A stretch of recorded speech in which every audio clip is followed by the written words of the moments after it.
Setiap kali Anda membuka mulut, keupayaan Anda sebagai pemimpin akan dinilai. Maksudnya di sini ialah kita kena ada damage control. Sebagai pembuat draft ucapan, fikirkan image orang yang berucap. Ya, kalau kita berfikir, bayangkan tadi kriteria tu, yang pertama tu jujur berkarya. Bayangkan kita kena paksa ni buat ucapan oleh bos kita. Ya, bayangkan dalam keadaan kita tertekan, dipaksa, dan sebagainya itu kita menulis ucapan.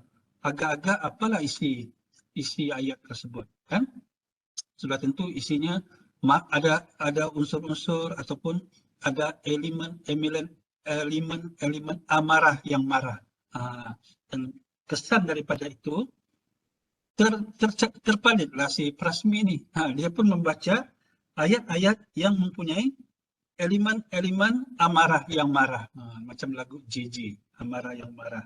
Jadi itulah pentingnya bila kita menghasilkan draft ucapan, always think about the image, reputation orang yang akan menyampaikan ucapan itu. Sebab itu, kalau kita muhasabah, ada sebab kenapa kita disuruh sebenarnya. Ya. Ini pengalaman hidup saya membuat teks ucapan. Bila saya throwback ni macam mengalir air mata pula. Saya bayangkan perasaan saya pada masa yang lalu-lalu itu. Bila saya diminta membuat teks ucapan dalam keadaan saya banyak benda lagi yang kena buat, kerja-kerja pejabat, urusan-urusan rumah dan sebagainya, sehingga kan tidak tidur malam dan sebagainya. Jadi apabila saya mengenang kembali peristiwa tersebut, betapa tertekannya saya membuat teks ucapan, berapa tidak dihargainya pada suatu ketika itu. Rupanya hasilnya pada hari ini, di masa depan kita, bukan masa sekarang. Sebab saya melihat hari ini, berdasarkan pengalaman itu, saya boleh berkongsi dengan ramai orang. Dalam keadaan saya mempunyai ilmu seorang layman, pembuat ucapan. Ya? Jadi saya rasa, baru sekarang saya rasa berterima kasih kepada ketua saya pada masa itulah. Maksudnya bukan sekarang lah, few years ago lah. Cuma sebab kursus hari ini kan, jadi saya sebutlah hari ini. So itulah antara cabarannya. Elemen teks ucapan, beberapa elemen yang perlu ada dalam ucapan.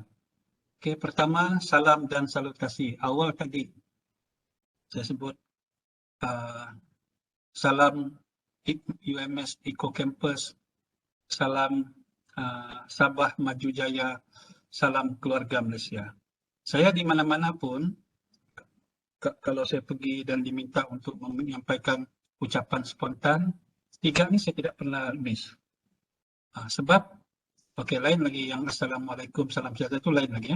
Tapi selalu saya akan cakap, salam UMS Eco Campus, salam Sabah Maju Jaya, salam keluarga Malaysia. Kita sebagai kaki tangan awam, kita kena lihat what is the slogan of the government in the context of the day.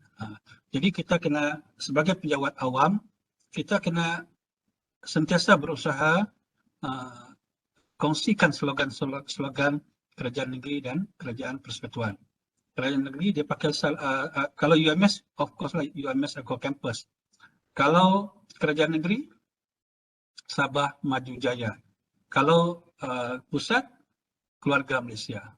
So nanti kalau lain pentadbiran, kita tengok government of the day. Ini kita sebagai kaki tangan awam, penjawat awam. So dalam salutasi, salam dan salutasi pula pun, elemen ini penting. Terpulanglah kepada Prasmi itu nak guna atau tidak. Tapi kita kena sediakan yang itu. This is my sincere opinion lah. Sebagai orang yang terlibat dalam protokol negeri sebelum ini dan membuat teks ucapan kepada ramai menteri sebelum inilah. Jadi sebagai penjawat awam, kita kena sentiasa laungkan slogan-slogan kerajaan semasa. Kalau negeri Sabah, salam Sabah Maju Jaya. Federal, salam keluarga Malaysia. Okay, so lain lagi yang Assalamualaikum, salam sejahtera, itu masuk saya salam tu. Salutasi ini banyak isu yang berlaku timbulnya itu dari segi nama datuk dan lain-lain itu. Itu lebih kepada yang itulah. So yang itu tidak ada cara lain selain daripada kita rujuk kepada fakta. Kalau yang Prasmi ni, dia ni DATUK kah, DATO kah, ataupun DATO ada apostrofi kah? Banyak beza tu ya. Sebab anugerah tu mungkin dari Agung, mungkin dari Sultan, mungkin dari TYT. Jadi, be particular. Kalau di universiti pun kita kena ingat ada yang Profesor Madya, Doktor, Tuan dan Puan. Itu kita kena alert. Jangan sampai kadang di mana yang profesor tu kita panggil doktor, tidak boleh ya. Sebab protokolnya tidak boleh begitu. Profesor Madya sebut Profesor Madya. Doktor sebut doktor. Kalau dia tidak ada doktor, kita sebut tuan pun masalah ya. Masalah ini berlaku kepada saya sendiri. Sebelum saya menghabiskan saya punya doktor dulu, saya kena sebut Dr. Jakaria Dasan, sedangkan saya belum habis. Malu saya. Sebenarnya yang menanggung malu itu ialah saya, bukannya, walaupun itulah kesilapan kecil yang perlu kita elakkan bila sebut protokol. Itu dalam konteks universiti lah ya. Okey. Salam dan salutasi. Yang kedua, aturan perenggan bernombor. Biasanya kalau saya buat, setiap paragraf tu ada numbering. Ya, ada numbering. Apa yang berlaku begini? Kenapa perlu ada numbering? Ini pengalaman saya. Kadang-kadang Prasmi ni, especially menteri, especially orang politik lah. Bila diorang sudah baca perenggan satu, perenggan kedua, mereka akan masukkan ucapan spontan. Bila mereka masukkan ucapan spontan, mereka akan lost track. So apa yang mereka buat ialah, mereka akan ingat di nombor berapa mereka berhenti. Di ucapan mereka itu, awal-awal mereka sudah buat asterik bintang tu. Ini pengalaman saya sebagai setiausaha solid menteri. Dia sudah buat asterik bintang, dia akan cakap 1, 2, 3, iaitu spontan dia. Jadi, dia akan follow yang itu bila majlis. So, sebab itu, ucapan yang kita sediakan tu mesti ada numbering. Jangan guna yang hyphen, jangan guna yang right, jangan yang guna box. 1, 2, 3, 4, begitu. Half page ya. Kemudian itu. Ketiga, kita kena pastikan story flow. The flow of the story, point-point tu adalah saling berkaitan dan kita mulakan yang penting dulu, kedua penting atau ketiga penting ataupun reverse, tidak mengapa. Yang penting kronologi dia tu 6. Sama ada yang penting dulu, sederhana, tidak berapa penting last point dia, ataupun tidak berapa penting dulu, yang penting flow tu cantik, lurus. Jangan macam Bukit Bukau, Gunung Ganang macam unta. Okay, story flow. Dan story flow itu, dia punya peralihan itu mesti ada connecting sentences yang sesuai. Okay, jumlah isi utama yang ingin disampaikan bergantung. Ingat soalan saya tadi itu, berapa banyak perkataan? Sekejap minum.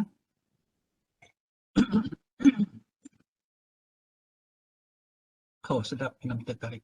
Tapi lama sudah tarik. Okey, jumlah isi utama yang ingin disampaikan bergantung kepada masa yang diberikan. Normal isi utama ni ialah 4 atau 5. Cuma elaboration dia panjang. Itu belum lagi spontan. Ya. Tapi itu normal, 4-5 lah. Jarang sampai 6-7. Sebab kalau dia bergantung, kalau dia perasmian, kalau dia keynote, dia lain. Jadi itu yang menentukan berapakah isi utama yang ingin kita masukkan. Panjang ucapan relevan dengan nombor 4. Saya mempunyai satu pendekatan yang saya cipta sendiri semasa saya menjawab jawatan penting itu dahulu ya. Apa yang saya buat, saya tidak berdasarkan kepada bilangan perkataan. Saya berdasarkan kepada bilangan muka surat. Menteri kalau dia merasmi sesuatu, bagi saya 5 muka surat saja, iaitu langkau 2 baris. Itulah teknik yang saya gunakan. Kalau sudah sampai ke 6 tidak boleh. Itu terlalu panjang. Kalau 4 terlalu pendek, dia menteri dia kena cakap panjang jadi 5 muka surat. Itu saya punya ukuran. Dan 5 muka surat itu boleh sampai 10 minit. Saya sudah set begitu. Saya tidak melihat kepada jumlah perkataan. Kenapa? Sebab kalau kita ikut jumlah perkataan, mungkin ada poin tu kurang dia punya isi. Jadi dia imbalance. Jadi apa yang saya buat, saya set dulu 5 muka surat. Baru saya hadkan bilangan perkataan setiap isi itu. Ya? Dan barulah dia ngam-ngam, cun-cun, kau-kau. sepanjang ucapan, cara saya membuat panjang ucapannya. Perenggan penutup berimpak. Dalam mana-mana ucapan yang kita sediakan, paling penting ialah the last paragraph, which is the conclusion. Conclusion ini kena review back apa yang telah diceritakan dari mula hingga paragraf sebelumnya. Dia punya key points. Dan di sinilah kita tutup dengan satu penutup yang berimpak. Nanti saya akan share seperti menggunakan puisi kah, pantun kah, metafora, analogi dan sebagainya. Ya, barulah dia punya penutup itu berimpak.